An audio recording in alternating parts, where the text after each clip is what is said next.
বিশ্বনবীর স্ত্রী সাউদা এসে বলে, নবী, আমি আপনার কুমারী বউ আয়েশার ঘরে তরকারি নিয়ে গিয়েছিলাম। তরকারি দেওয়ার পরে আপনার স্ত্রী রেগে বলে, তরকারি দিলা কেন? আমি কি তরকারি রাঁধতে পারি না? রাগের চোটে তরকারির ঝোল নিয়ে পায়েস নিয়ে আমার গালের মধ্যে মাখিয়ে দিয়েছে আপনার বউ। আপনি তো শ্রেষ্ঠ বিচারক, ও নবী বিচার করে দেন। বিশ্বনবী সাউদার কথা শুনলেন, মা আয়েশাকে ডেকে পাঠালেন। মা আয়েশারে বললেন, ও আয়েশা, আসলে এমনটা করেছো নাকি? মা আয়েশা বলে, নবী, তখন আমার মেজাজটা বড্ড গরম ছিল, রাগের মাথায় ঝোল নিয়ে আমি সাউদার মুখে লাগিয়ে দিয়েছি। আসলে কাজটা ঠিক হয় নাই, আমারে ক্ষমা করেন। বিশ্বনবী দুইজনের কথা শুনে ঠান্ডা হয়ে বসলেন। সুবহানাল্লাহ।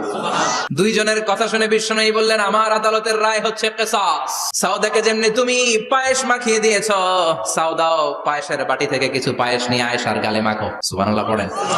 দাও বিশ্বনবীর রায় অনুযায়ী বাটি থেকে পায়েসের ঝোল নিয়ে মা আয়েশার গালের মধ্যে মেখে দিলেন। মা আয়েশা কি আর করবেন, হেসে দিলেন। সাইয়েদাতুনা সাউদাও হাসলেন, বিশ্বনবীও হাসলেন। আরশের উপর থেকে খুশি হয়ে গেল কে?